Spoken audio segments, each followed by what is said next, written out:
PEGI 18. Welcome, stranger. Name's Halleck, and it's a pleasure meeting you. I run this little shop. Got enough supplies here to keep you alive and fighting. Rage, at its core, is a first-person shooter. These other elements like racing and vehicle combat, they're additive to the experience. But it's important not to get confused by really what we do. We're id, we make first-person games. You know, when you pick up the shotgun and you shoot a bad guy, you know what to expect.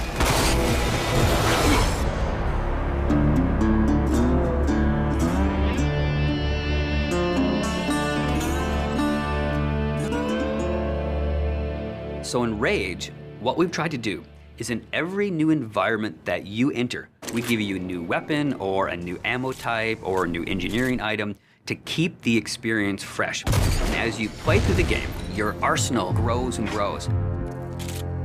It's a few different elements that really make a weapon good or satisfying. When you hit the fire button, it needs to do something on the other end.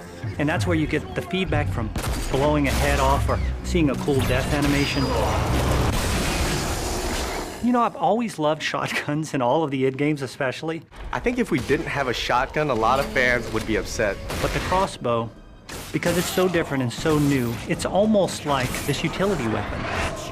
My favorite weapon in Rage is the wing stick. Let me guess. You want to know how to throw a wing stick. The wing stick is an offhand, instant throw weapon. The wing stick is such an iconic weapon. It's this bladed death boomerang, and it has like a smart nano targeting core is some of the mythos that we've built into it. And if you time it right, you can chop the heads off of mutants with it.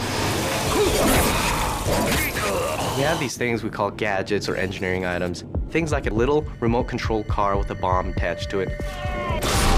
Now you're building this little defense turret. If you have the parts and you have the plans to build it, you can build these anywhere in the world. So now you're running around, you're firing, and instead of just tossing a grenade or just throwing the wing stick, you're tossing down a little defense turret.